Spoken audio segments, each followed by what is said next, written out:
The lectures and book discussions we have organized will present the pioneering work of scholars working in the various cultural fields of the Deccan, an area that needs to escape conceptual binds based on geography, language, religion, or political systems, and be approached as an entity that is distinguished by multiple and diverse cultural centers. It's wonderful to see how successful our invitation has been. We're delighted to have to welcome 500 subscribers from different parts of the world, and in particular India. The rules we plan to follow for these webinars are as follows. All participants must have their microphones on mute. The hosts reserve the right to mute the microphones of those who have them unmuted. Any questions related to the subject of the discussion to be directed at the author or the discussants shall be typed in chat box of the meeting, located, I think, at the bottom of your screen. Depending upon the time, the discussion will last for about 10 minutes. We have structured the presentation as follows. Pushkar Sohoni, the writer, will present his work for about 20 minutes. Then it will be the discussants, Vivek Gupta and Marika Sardar will take over to discuss on their own and then each one separately and together Pushkar's work. And then we'll have the questions. Before I present our writer and the discussants, I would like to ask Her Highness Dr. Pramoda Devi Wadiyar to say a few words. Namaskara and good evening to all of you. The Deccan Sultanates were 5 late medieval independent Indian kingdom formed after the breakup of Bahmani Empire. The rulers of the Deccan Sultanates made significant cultural contributions in the fields of art, architecture, literature, and music. Helen Phelan, co-founder of Deccan Foundation, is one of the recognized scholars of the architecture of medieval Deccan. We appreciate her association with the foundation, and we had the pleasure of co-organizing lectures on architectural legacy of Hoysala Empire and Kakatiya dynasty in December last year in Mysore. The trustees of HHSNWF Narasimharaja Foundation are very happy to co-organize this webinar series with the Deccan Heritage Foundation and the Center for Islamic Studies, University of Cambridge. I extend a very warm welcome to the author of the book, Sri Pushkar Sohoni, and the discussants, Ms. Marika Sardar and Sri Vivek Gupta. We are delighted to acknowledge that this webinar series has generated interest beyond the initial expected number of participants. On behalf of the organizers, I welcome all the viewers and hope to see you all again at the next lecture. I take this opportunity to wish you all a very happy Deepavali. Thank you and enjoy the lectures. So now it's time for our lecturer and the discussants. Pushkar Sohoni is an architect and architectural historian. Trained as a conservation architect, he received his doctorate from the University of Pennsylvania in 2010.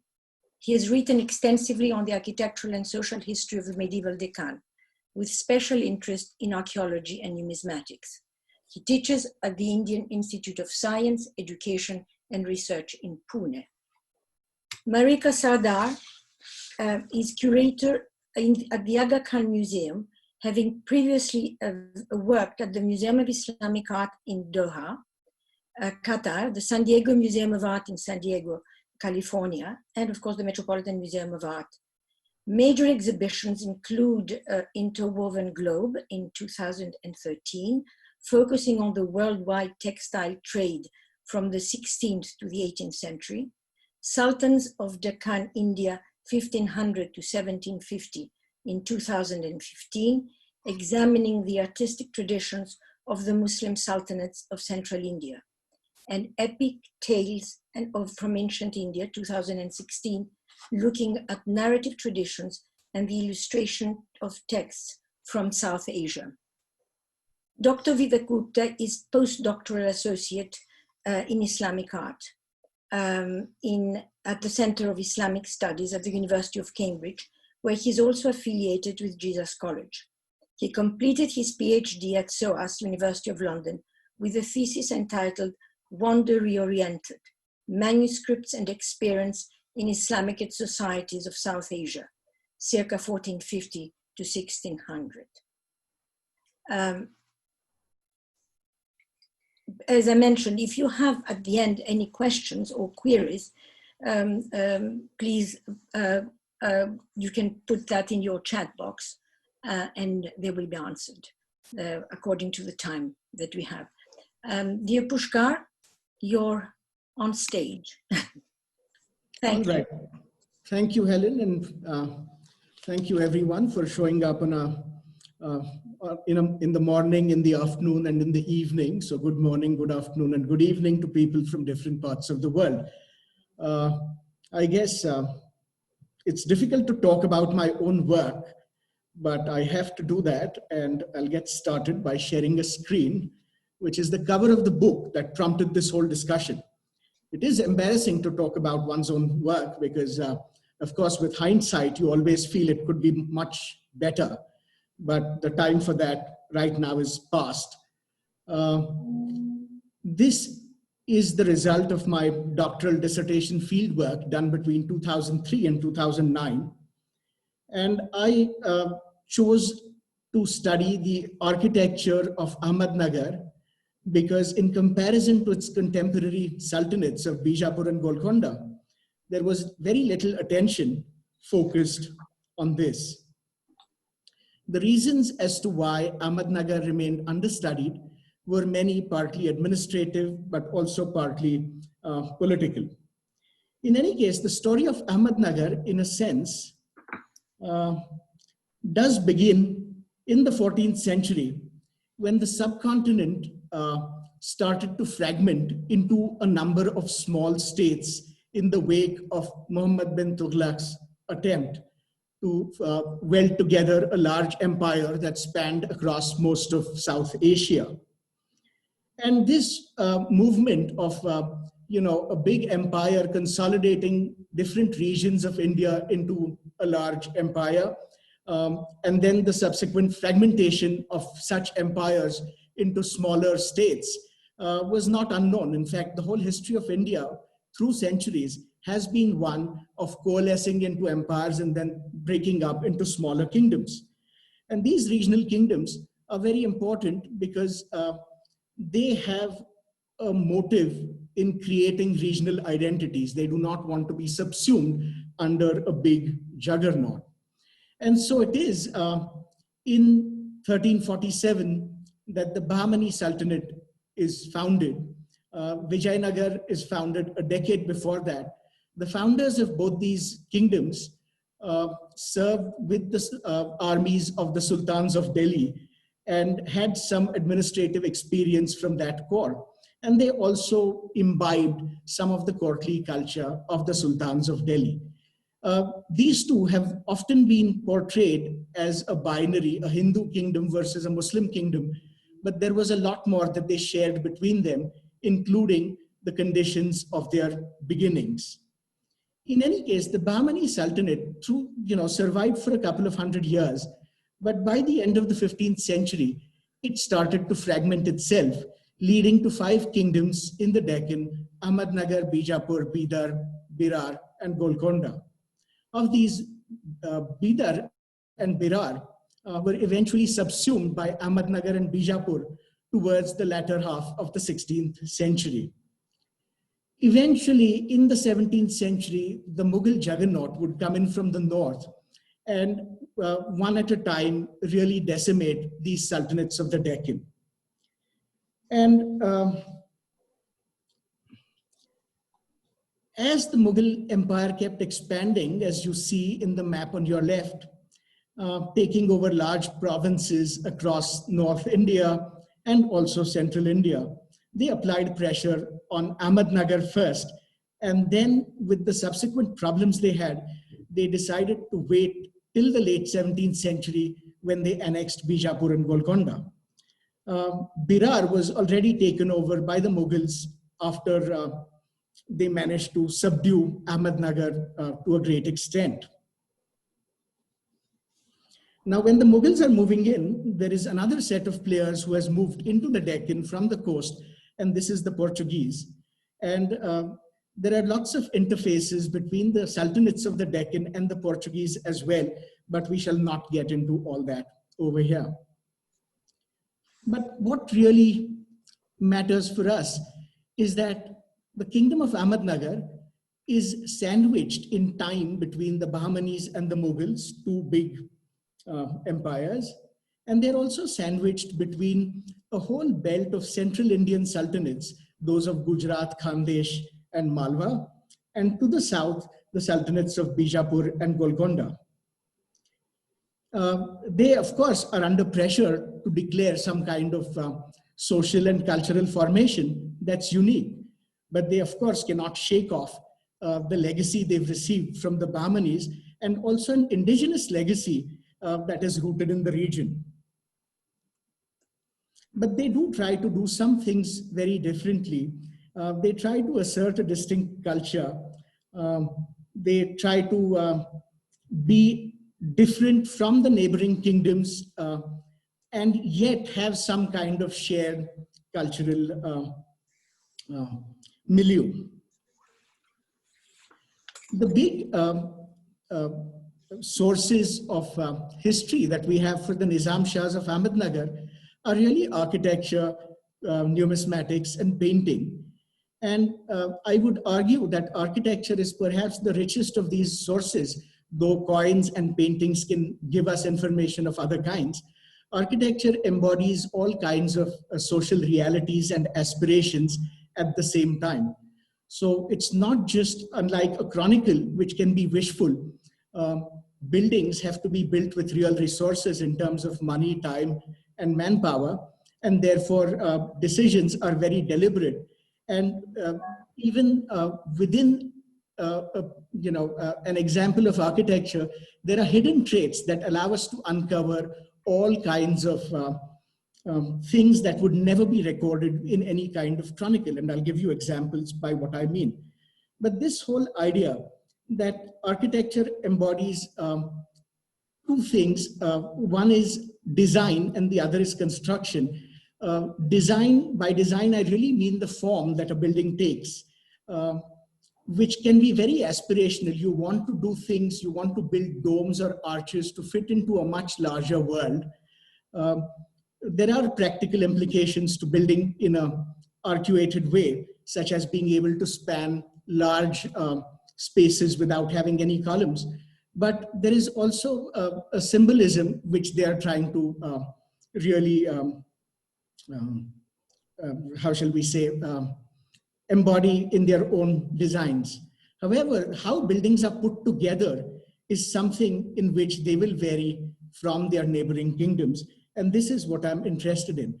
And to make a bit of a polemic statement, let me say that design knowledge and construction knowledge are two distinct things, both of which can be seen in historic architecture. And design knowledge is really aspirational, and construction knowledge has to do with ground realities of where you find your masons, what kind of traditions they come from, what kind of knowledge they have. So design knowledge, designs can move. You can move with a piece of graph paper. You can move designs through many means outside the human body, recorded in texts, made into drawings, and so on.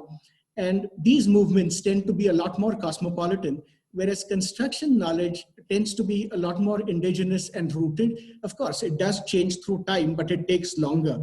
You can aspire to have a building that looks like a palace in Baghdad, but the local artisans will not quite know how to make it. And you end up with strange looking buildings at times. And these are the slippages that allow us to recover much richer architectural history, because in the construction, you start seeing other kinds of voices. I might be stating it a bit too strongly here when I call them subaltern, but the way they've learned their craft is through gesture and not through books or texts or any kind of scripture. And so the knowledge of the artisans who build things is encoded within the human body. They have learned by practicing their craft with somebody else. Whereas for a man of letters, there are very few she's in that period, but he or potentially she could consult a number of texts, talk to learned people, and learn things without ever engaging with the actual art of building. And so to make this kind of distinction clear, let's just look at a number of domes that get built in the kingdom of Ahmednagar. This is a vault from the gatehouse of a palace at a site called Manzar Sumba. And this kind of expertise in building domes cannot come overnight. Local artisans cannot be trained overnight in building like this.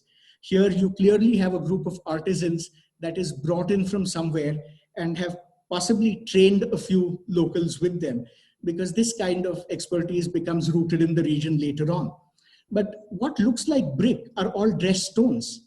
And so here you have a fusion of two very distinct traditions, a tradition of building vaulted spaces in brick.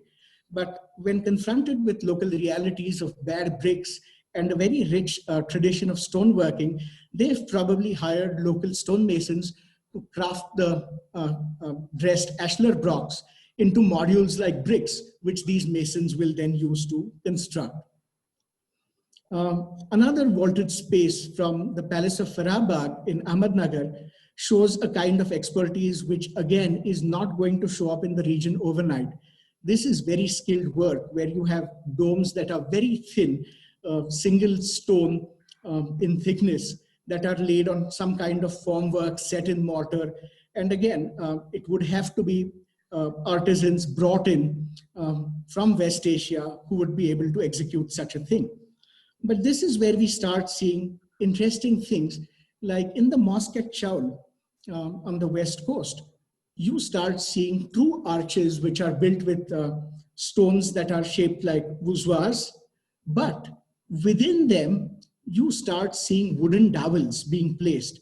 And this is almost a way of local artisans saying, well, we know this stands, we've been taught, we've seen it perhaps for a generation, but we still don't trust it enough. And we have to reinforce it with what we know best, which is to make mortars and tenon joints and put in dowels that will hold the whole arch together. So here you start seeing hybridity in the ways in which these kinds of buildings are really being built. Again, when you look at this, which is at a place called Junnar, you see an arch being constructed here.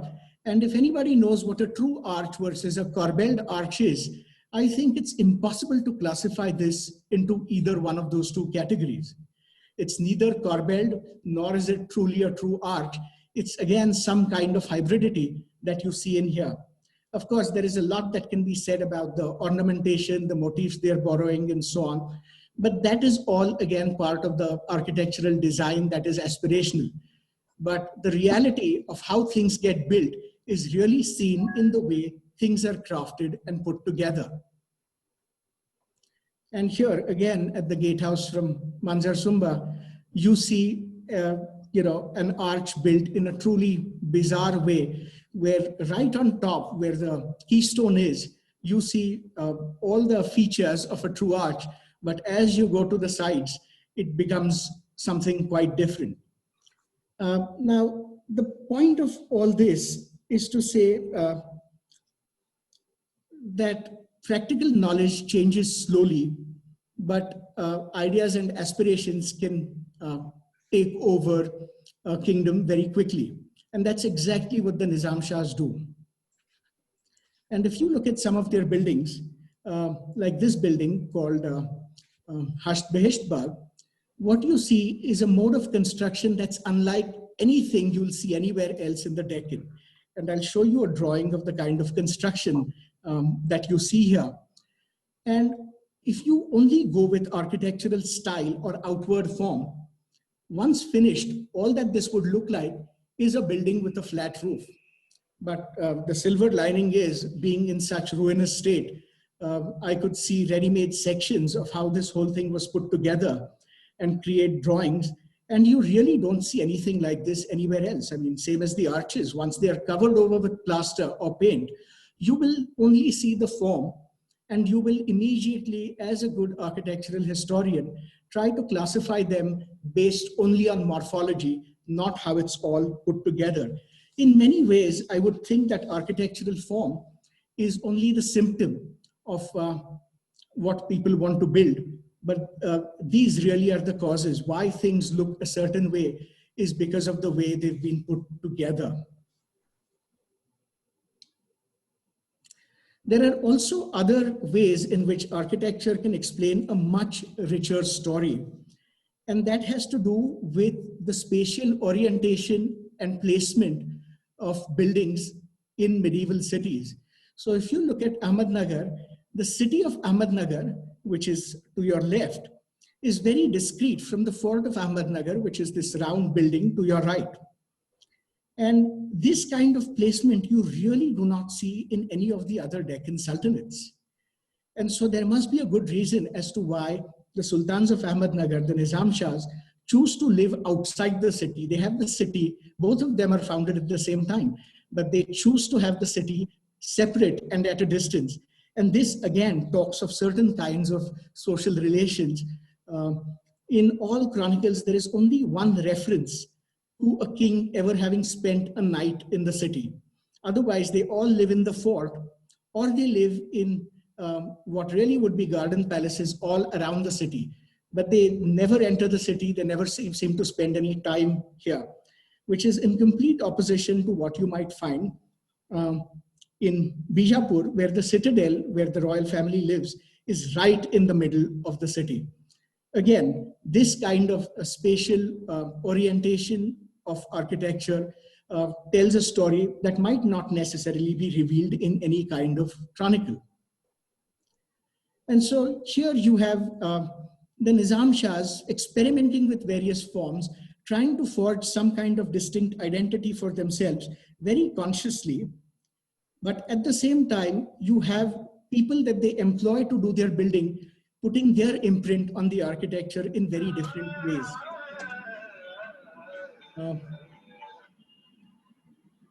So the fort of Ahmednagar, which you see on the bottom left, was built in stone sometime in the 1550s, and most likely with help from Portuguese engineers, because it shows a number of fortification traits that certainly seem to come in with the Portuguese. On the other hand, on the right-hand side, you have this mosque called the Dhamdi Masjid, built in 1562 or thereabouts, which is one of the many small mosques that you find all across the city and around the city of Ahmednagar. This one is unique because not only is it very finely crafted and ornamented, but you see a flying arch right in the center connecting two minarets, something that almost becomes a feature of several Nizam Shahi mosques. There have been suggestions that that kind of flying arch is a feature to make up for the lack of a dome on these very modestly sized mosques. So when you look at it from a distance, the skyline doesn't look dull, flat, and boring, punctuated just by a few small finials, but it actually has something that is reminiscent of a dome. The Nizam Shahs also built, again, a whole range of experimental mosques like this one called the Kamani Masjid, again, a moniker given on account of this flying arch. But if you look at it in plan, it's exactly like a gatehouse would be.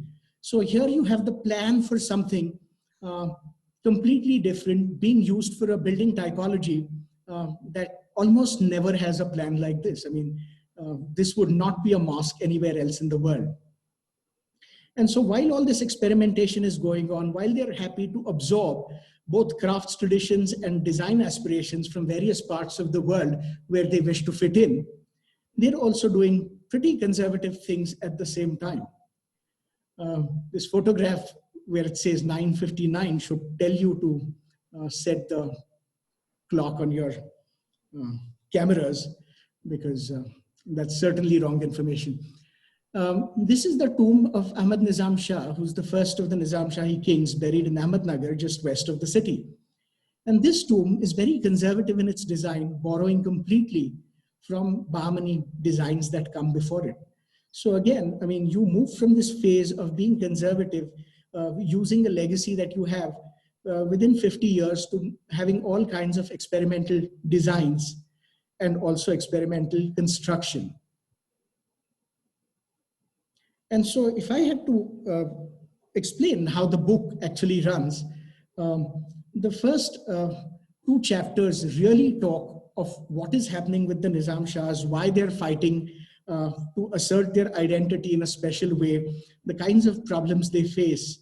And then from chapter 3 onwards, you have the documentation of several kinds of buildings, of urban patterns of architecture, and then followed by a number of architectural types, which are all listed.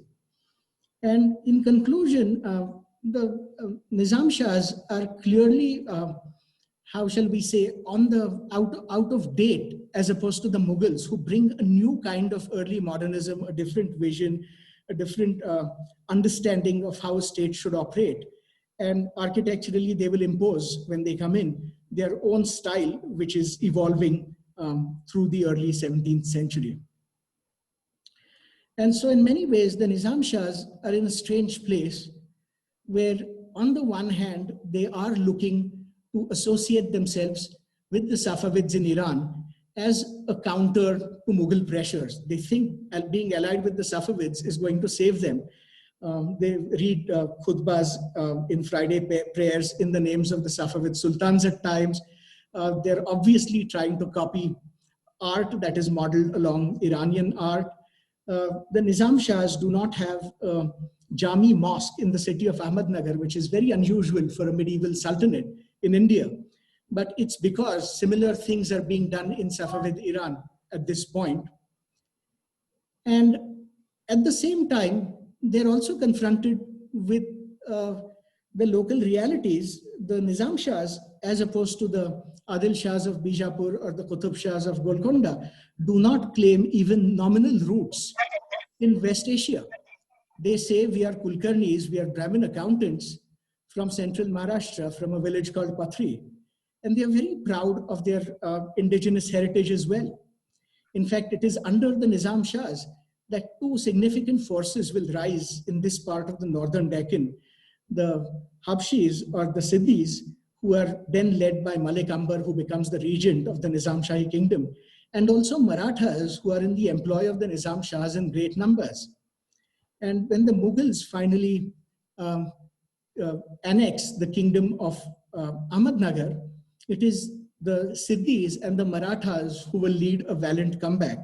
The Marathas will have their own trajectory and their own political history later, which would not have been possible without the Nizam Shahs in the first place. And again, I mean, if you are to look at the upturned foot of Hussain Nizam Shah, you can see a lot of iconographic similarity with, classical Indian sculpture and also court culture. It is these 2 worlds that they are trying to straddle, being cosmopolitan, making connections with the Iranian plateau, absorbing customs, and trying to emulate certain kinds of building forms. But they also live in a reality that is completely different. And so architecture, in many ways, is able to encapsulate these tensions that the Nizam Shahs have to deal with. And therefore, architecture becomes a very useful tool by which to recover some of their legacy. It is not about describing a linear history of how building forms change, but really trying to understand the logic of how buildings are put together and also how buildings are placed in an urban landscape. And then just to end, I mean, there is a lot of this in the book, but the monuments in Ahmednagar are being encroached and taken over rather rapidly and also disappearing. This was an academy set up by somebody called Shah Tahir Hussaini sometime in the 1540s, where scholars from all over the world used to come. And what you have here is this big walled courtyard with residential cells on all sides and a mosque to the west, right over here. And of course, this is completely taken over by a squatter colony now. And given the kind of annus horribilis this has been, just in July, with one bout of heavy rain, we've lost another mosque. in Ahmednagar, which had a lovely inscription. The inscription still is in place. And the inscription read, whoever builds a mosque or even a small place, God builds for him a house in paradise. And I certainly hope that as we try to conserve things, there are places in paradise for those who not only build, but also conserve. With that, I think I'm happy to hand it over to Vivek and Marika. Thank you. Thank you so much, Pushkar. Congratulations on the book. This is a wonderful achievement, and that was a really beautiful presentation of it. So clear and poetic at times. I really love that comparison you showed near the end of the painting from the Tarif Hussain Shahi alongside first the Iranian painting and then the Indian sculpture. And really what came across to me reading your book was the documentation of the buildings and that this is a major contribution you've made. And having done a similar, but much less thorough, I'll admit, type of work at Golconda, I really connected with all those times in your narrative when you mentioned that this or that building had been repurposed, turned into a garbage dump, or people were occupying it. You know, just all those issues of accessibility have brought back really all the sights and smells, I have to say, of my own field research. And I admired the way that you tracked down so many buildings outside of the city center and brought them into the fold of the study of architecture in Ahmednagar. And this is really a rich source of material, you know, on its own, but also for building further studies of Nizam Shahi architecture. So congratulations again on that. Thank you. As you brought up at the end of your discussion, the way the book is structured is really by building type, and you focused a lot on construction methods. And just now in your remarks, you made reference to construction knowledge and reminded us about the importance of thinking how buildings were physically put together and the labor and knowledge that actually involves.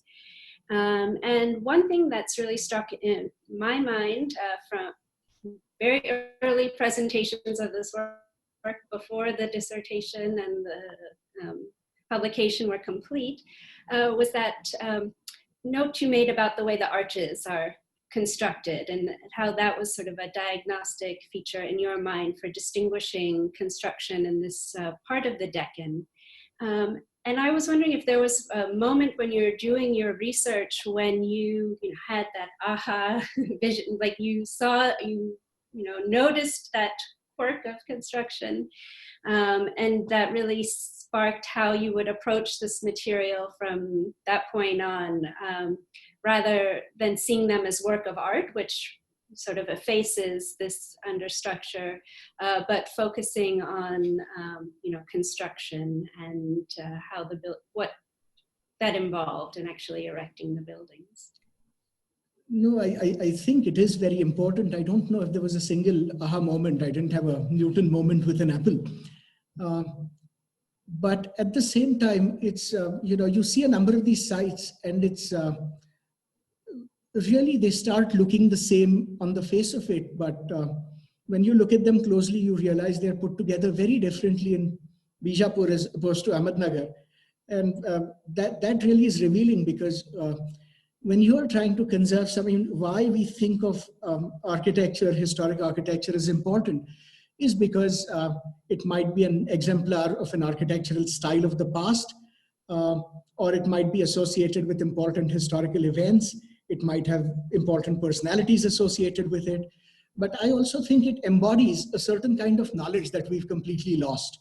And therefore, a lot of times restoration projects seek to really recreate the outer form without understanding the logic of how things are put together.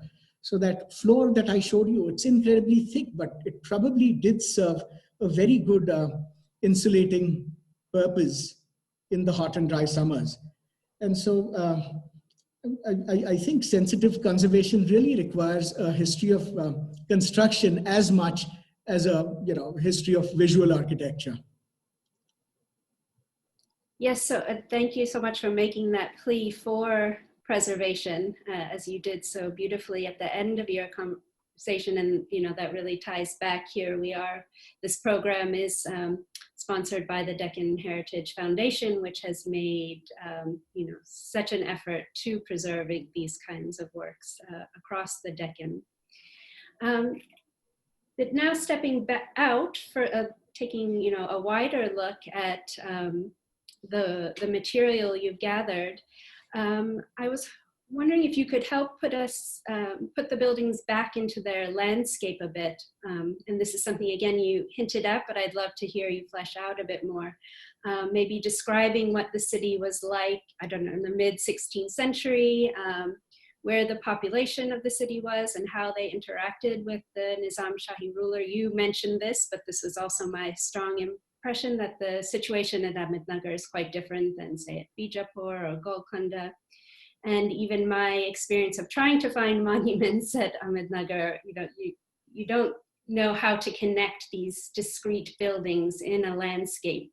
And that does seem to correlate to, in fact, what the sort of loose nature, diffuse nature of the building program under the rulers there. Could you talk a bit about how the city was built up at time, and, you know, what kind of monuments the rulers did choose to insert at particular, you know, historically significant moments? So the city and the fort are founded at the same time in the 1480s. The fort is then later rebuilt half a century later, but they are built as discrete things. The city initially is not walled. It's a settlement that's without any kind of protection. And different parts of the city are parceled out to different people at court, each one of whom lends his name, and it's all his in this case, to different wards of the city.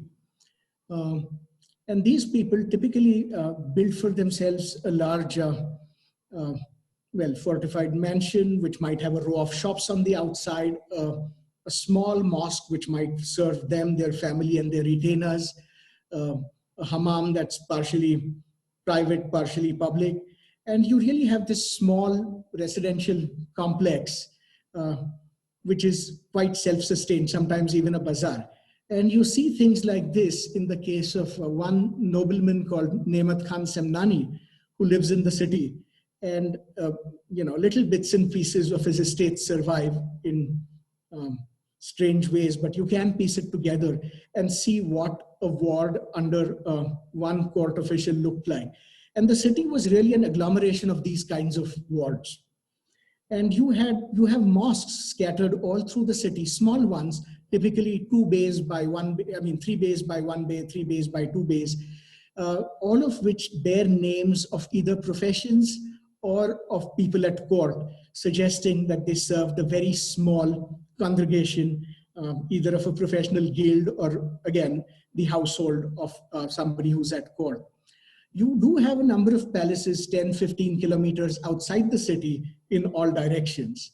And that's where the kings seem to have spent a lot of the time when they were not in the fort. And we know of this because, again, people like the King Murtaza, go into self-exile at Hasht Behesht Bagh for a period of 12 years. And this is all very carefully talked about in the Tarikh-e-Firishta and also Tabatabai's work.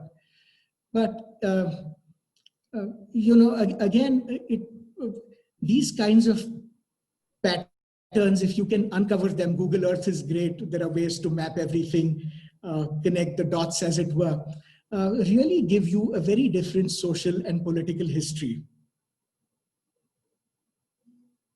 Yes, I think when I was traveling around, it was before we could use Google Earth in that way, and it really does simplify our job quite a bit.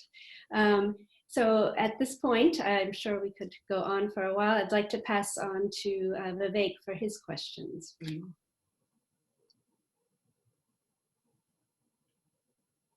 Hi, Pushkar, can you hear me? Yes. Yeah.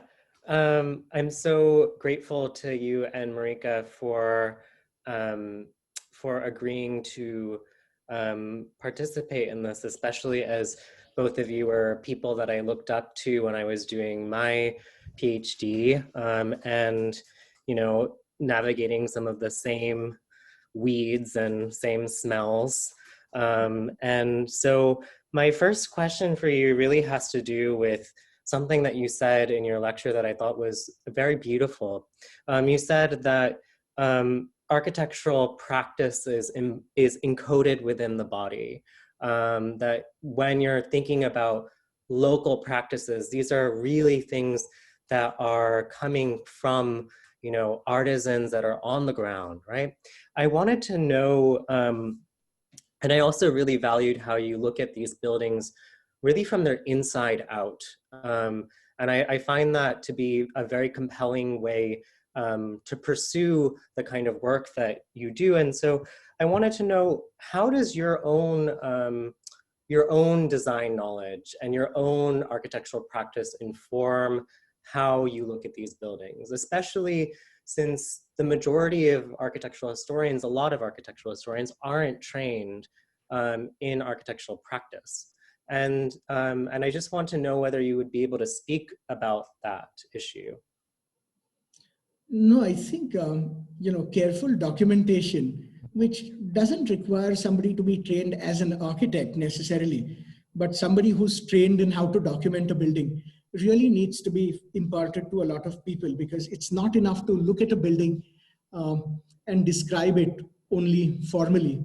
I think understanding the structural logic really informs a lot of architectural history in ways that you know, just classifying things on the basis of style and form cannot.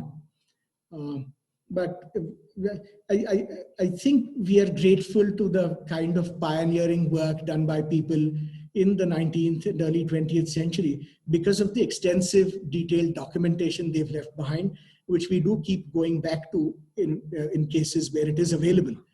And I think part of the legacy that we leave behind is, even if we, you know, very sadly are not able to retain the architecture, at least leave behind a good record of what stood. Yeah, I mean, I was really interested in the Kamani Masjid that you showed. And when I look at it, I see elements of Bahmani architecture with this sort of kite-like ceiling. And also, you know, I can see, you know, I'm reminded of Jaunpur even with the Kaman. And so I'm interested really how a building like that, you might approach a building like that from a design perspective, how you fit these two sort of incongruent structures together to make something that works in terms of design. I think in the case of this particular mosque, the elevation you see does not do well with the plan that you have. And you see this in a number of places because, again, plans can be easily transmitted by various people.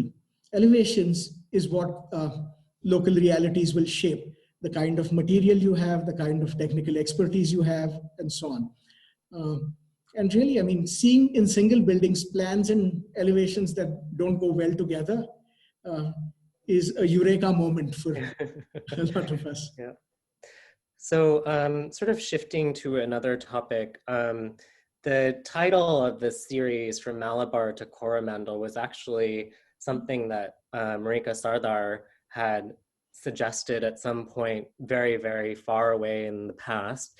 But I wanted to ask you about Chol, the port, and I wanted to see whether or not there's a way in which to inscribe Ahmednagar within a history of trade or sort of the coastal region and its port activities, particularly with this rise in studies of the Indian Ocean, and whether or not architecture is really where we can look for evidence of that.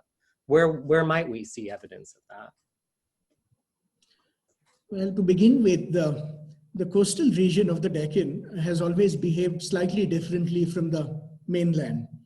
And that's because the weather is different, the geographical setting is different, a lot of things.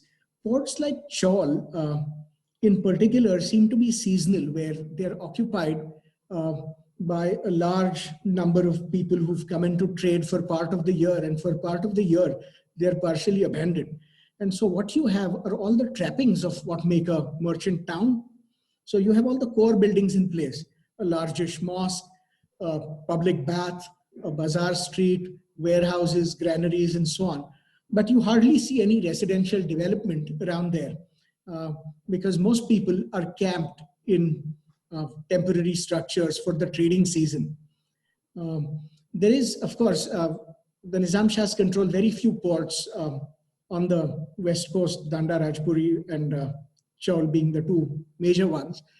Till the Portuguese start controlling the seas and blockading ships that don't have their kartazes, the Nizam Shahs are trading quite furiously, like the Bahmanis before them, with Iranian lands. And so though you have a lot of people who come in from Central Asia, none of them come over land because you have mountains and valleys in North India to cross. They all seem to come by sea. And we do have accounts of a number of very important men of letters. Mahmud Gawan in the case of the Bahmanis, but you also have Shah Tahir Hussaini and so on with the Nizam Shahs. Even Rumi Khan, the gun caster, the Rumi, of course, being a kind of convenient label for everybody who comes from Byzantine lands. They all come by sea and they settle down in Ahmednagar because the Deccan Sultanates, at a point in the 16th century, seemed to be very wealthy and gracious patrons of all kinds of learning and knowledge. Of course, with the rise of the Portuguese and with the rise of the Mughals in North India, that will stop because the Portuguese prevent traffic from the sea and the Mughals will absorb all the men of letters that come their way. But yes, Ahmednagar does fit into the greater patchwork of states that seem to actively engage the Indian Ocean. And given a certain kind of Broydalian theory again, it is true that there are similarities all the way along the littoral, but I think there are also significant differences. You really don't see similarities because these coastlines are not major permanent settlements. They're all seasonal settlements. Now, with that, I think we can turn to our questions. So Helen and I will be moderating the questions, and everybody can sort of type in their questions within the chat box. So we can give you a few moments to formulate your questions if you have any. Helen, do you have any, questions? Yes. Yes. I wanted to ask Pushkar, this division between the fort, where basically is an emblem of power, and the place where the unfortified, unwalled city is not something that appears only during the Nizam Shahi period. Gulbarga is such an example, where in fact the fort was walled in. I mean, but the city was around the Shah Bazaar Mosque, and it was completely open. And later on, you have it with Hyderabad and Golconda. Golconda is the fort. Hyderabad becomes the city with the millennial period. So there is a tradition in India, or at least in the Deccan, that seems to separate habitat for the many and the place where the king was. But in Gulbarga, what is interesting is that there is a possibility that there was a royal establishment on the west of the Shah Bazaar Mosque, exactly as we have in Firuzabad, because you have this little door next to the mihrab and the minbar, exactly as you have in Firuzabad. So I think that this lack of this idea of not protecting must be something quite interesting, in the sense that either they felt that there was no reason to protect the population, and the only ones who were deserved to be protected were the king and his entourage. I don't know if you have any. Yes, so Gulbarga is very early and quite exceptional, but Hyderabad is founded in 1591, which is much later. Yes. And through the late 16th and early 17th centuries, you really start seeing this. So for example, under Malik Ambar, Dolatabad is completely depopulated of its civilian population, which is then settled in an unwalled city called Aurangabad, called Khadki at that time. And so somewhere else, I have written that this is actually a kind of different strategy to combat gunpowder, because through the Bahmani period, you see efforts to build bigger and thicker walls, to have force brace, to have all the defensive works that will protect you against big artillery, siege artillery. And at some point, it just becomes futile to try and put walls around these ever-growing cities and try to protect the whole local population. And so what you do is the population is sent off at a short distance, and only the royal family, the garrison, and the treasury remain in this fort. And if the guns are too big, even they find ways to escape. And it really is a kind of response to gunpowder, because they've reached the logical conclusion of building ever thicker, bigger walls. Well, yes, but I mean, they're of no great use, because once a bullet from a cannon hits the wall, it's not so damaging to the wall. I mean, you know, it really doesn't protect anyway.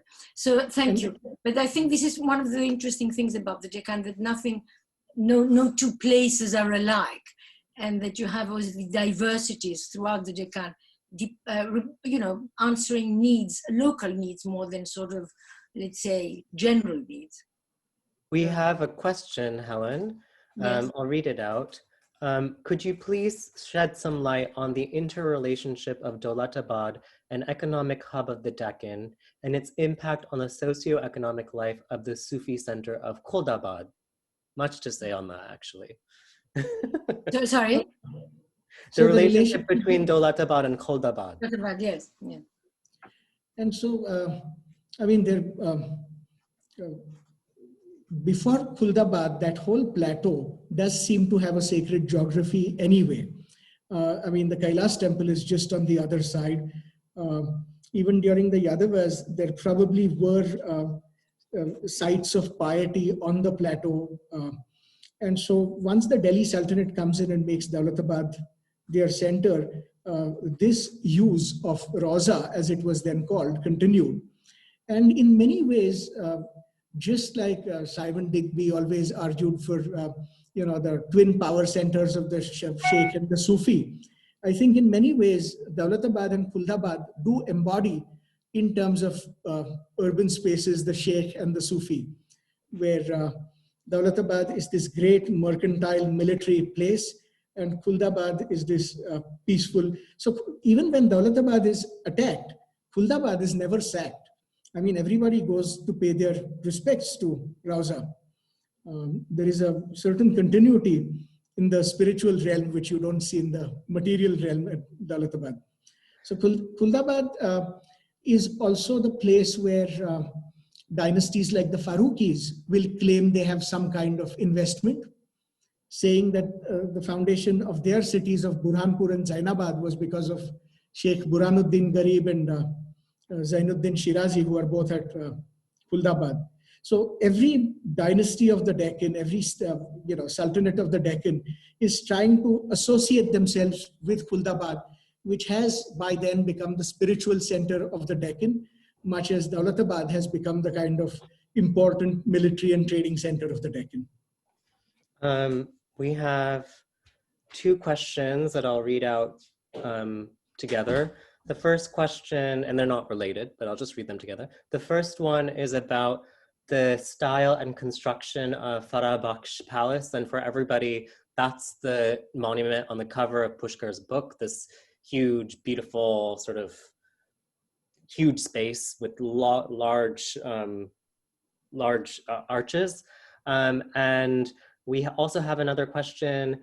I'm interested to know about the strength of the links with Safavid Iran, not just theoretical ones like the use of the khutbah, Did Ilchi Nizam Shah, for instance, return from Tahmasp's court with ideas or architects and artists in the way that some of the Mughal courts of Humayun did, or any Shi religious channels through architecture? You do not have anything explicitly Shia that survives or that we've been able to identify. Of course, occasionally you will have inscriptions. You'll have the Naate Ali or things that identify sites as having some kind of Shia affiliation. But what's very interesting is that the tomb of Ahmad Nizam Shah that I showed you was built in Ahmednagar, and he clearly meant it to be some kind of royal necropolis in which he thought his successors would also be buried. But his son converted to Shia Islam, and ever since then, all the royal family had their bodies embalmed and sent off to Karbala. And everybody writes about this and remarks about this. This is the only Deccan Sultanate which doesn't switch back and forth a number of times between Shi and Sunni affiliations. It remains staunchly Shia from the 1540s onwards. We have another question. What was the first question about Faraba? The first question was about the Farah Baksh Palace and its style. Somebody just wants to know about its yeah, so if you look at it in plan, it's not dissimilar to the plan of the Taj or Humayun's tomb, which are all these buildings called the Hasht Bihisht type, in which you essentially make a square divided into 9 squares. The 4 corner squares you will build up, and you'll have large portals or ivans on the 4 cardinal sides. The middle is usually covered by some kind of dome. So it's again a design that comes straight from Central Asia and Iran. It's imported here, but there are very curious things about when it was built and how it was ordered to be pulled down once and had to be reconstructed. Again, things that tell you about a kind of local sensitivity. People complained it was too triangular. That's what the Tarikh-e-Firishta says. And by triangular, it can't be triangular in plan because the plan is quite set. It comes on a graph paper. They build it like that. So it must have been these pyramidal roofs that you see in some Bahmani buildings and some Nizam Shahi buildings that were ordered to be pulled down, and then the roof line was probably changed. And you can see traces of all this when you crawl into the space between the ceiling and the roof of the Farah Baksh Bagh. So we have another question that I'll read out. Thank you for your sensitive observations on the interplay of local and experimental knowledge, which is linked deeply to environment and material. I liked calling decay a silver lining. That, combined with your observations about the seasonal nature of settlements, makes me want to hear about possibly different expectations of material and its ephemeral nature that would be an essential part of the relationship between design and local construction habits. I mean, it's a great comment. I could just agree with it. I don't know if I can okay, really expand on that. It's very much in line with my question to you as well. And I think it's not just something for us to really think about and chew on as we look at these buildings. Somebody asks, how does military architecture, fort walls, bastions, and other parts, and other kind of change, how does military architecture change with the advent of gunpowder, which we have an answer to in Eaton and Wagner's book, but I'm sure you have your own perspective on this. Right. I mean, I think we start borrowing a lot of features that you see both in the Middle East and in Europe from the 14th century onwards.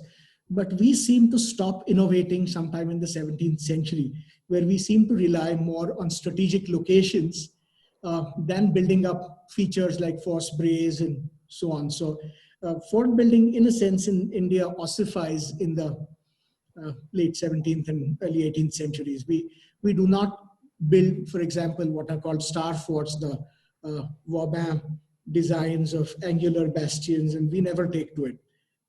You might have a few stray examples like Tipu's fort at Manjarabad, which is built with French engineers. But I mean, we adapt to gunpowder early, but we give up on improvements in fortifications past a point. And again, I could post some articles I wrote. Yeah, you've wrote, a few important articles on fortifications and gunpowder. Actually, the one that I was thinking about while some of these questions were coming in was the one on elephants and lions that you wrote for Archives of Asian Art, because we think of these forts as, really strong, they're fortifications, it's military architecture, but they're also works of art. They're also extremely well thought out, designed, there are elements of them that are highly decorative. So Pushkar has publications on this issue. I think I'm going to take the last question here that we have time for. I'm interested to know, in terms of settlement pattern of the city of Ahmednagar, is there any specific reason as to why the fort area was built away from the walled city? Why did the kings never visit the walled city, unlike the kingdoms of like Bijapur? So obviously they did not feel as secure, would be the kind of obvious guess. There is no other explanation. They just did not feel happy and safe enough. I think this was a court which the royal family really had enemies on all sides. They had various factions at court. It's easier to put all your nobility in the city where they can squabble amongst each other while you live out of the city, out of harm's way. And we do know of, Ahmednagar sees the worst massacres in the 1580s and 90s, because of which almost every chronicler, whether it's Farishta or Tabatabai, flee and leave for either Golconda or Bijapur. In fact, somebody had just typed a question about the Ilchi, the envoy who goes to the Safavid court, and does he bring back any kind of real expertise? Well, he never returns to the Ahmednagar court, because the Ahmednagar court is gone by then. It's taken over by Malik Ambar, who's a Siddhi who might or might not be sympathetic to somebody returning from Safavid Iran. And so the Ilchi, whose work is published as the Tarikh-e-Ilchi Qutub Shah, actually goes to the court of Golconda, where he finishes the rest of his work. It's also, I guess, worth noting on that question about circulation with Safavid Iran is that we have a number of poets, Mughal poets, that actually first come to Ahmednagar. A lot of the historiography is focused on the Mughals, but really Ahmednagar was an important place where people came through before they went elsewhere. And we do have a lot of that documentation. So on that note, I will pass this over to Dr. Filon. That was our last question. And I want to personally thank you, Pushkar, for a really, really wonderful book. Congratulate you on the book and for participating. Thank you, everyone. Well, I would also like to thank you, Pushkar and Vivek and Marika, for this wonderful seminar. We learned so much, and it was wonderful to have such knowledgeable and enthusiastic discussants to talk about a book that introduces quite new perspectives on Deccani architecture. On behalf of this tripartite collaboration, we would like to thank both the author and the discussants, and of course our attendees, for your participation. We look forward to see you on the 27th of November, when George Michel will talk about the art and architecture of the Bahmani Chalukya, Badami Chalukyas. And